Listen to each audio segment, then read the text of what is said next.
குழந்தைங்க பேசிட்டே இருப்பாங்க, விளையாண்டு இருப்பாங்க, டப்புன்னு அப்படியே ஒரு செகண்ட் அப்படியே ஸ்டேர் ஆகிடுவாங்க, அப்புறம் திருப்பி நார்மல் வருவாங்க. ஃபிட்ஸே வராதுங்க, கையே இழுக்காது, கண்ணு துடிக்காது, எதுவும் பண்ணாது. ஆப்சன்ஸ் சீஷர்னு சொல்லுவாங்க. அதில் ஃபர்ஸ்ட் அதை பிக்கப் பண்ணுறது யாருன்னு பார்த்தீங்கன்னா ஸ்கூல் டீச்சர்ஸ் தான் பிக்கப் பண்ணுவாங்க. அவங்க தான் அதில் ஃபர்ஸ்ட் பிரைமரி கேர். அவங்க தான் பார்த்து உங்கள் பசங்களுக்கு ஏதோ ப்ராப்ளம் இருக்குது, நீங்கள் என்னென்னு போய் டாக்டர் பாருங்கன்னு சொல்லுவாங்க. இதில் நிறைய டைப்ஸ் இருக்குது. ஸோ இதுதான் சீஷருக்கும் எபிலெப்சிக்கும் உள்ள வித்தியாசம். அது ஏன் வருதுன்னா, இப்போ நம்ம ரூமில் வந்து ஒரு சுவிட்ச் போடுறோங்க, ஃபேன் வேணும்னா ஃபேன் போடுறோம், லைட் வேணும்னா லைட் போடுறோம்.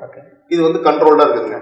இப்போ இந்த எபிலெப்சி அல்லது சீஷரில் என்ன ஆகும்னு சொன்னீங்கன்னா, நீங்கள் அட் அ டைமில் நீங்களே ஆன் பண்ணாமல் fan, light, fridge, washing machine எல்லாம் கண்ணா பேன்னு ஓடிட்டு இருந்து வச்சுக்கோங்க, என்ன நடக்குதுன்னு தெரியாது. இது பாட்டுக்கு ஆடியோ சிஸ்டம் ஓடும், அந்த பக்கம் டிவி ஓடும். ஒரு இர்ரேஷனலாக, ஒரு அன்கண்ட்ரோல்டாக, டிஸ்ரெகுலேட்டடாக, ஒரு கண்ட்ரோல் இல்லாமல் வரக்கூடிய ஒரு electrical activity of the brain தான் ஃபிட்ஸுக்கு காரணம்.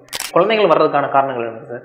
குழந்தைங்க தான் யூஸ்வலாக ஆரம்பம்னு பார்த்தீங்கன்னா அடல்ட்டில் ஆன்செட் வரதை விட குழந்தைங்க ஆன்செட் தான் ரொம்ப காமன், சின்ன வயசுலேருந்தே ஃபிட்ஸ் வரும். ஸோ இப்போ இந்த மூணாக பிரிச்சுக்கலாங்க, ப்ரீநேட்டல், பெரிநேட்டல், போஸ்ட்நேட்டல்.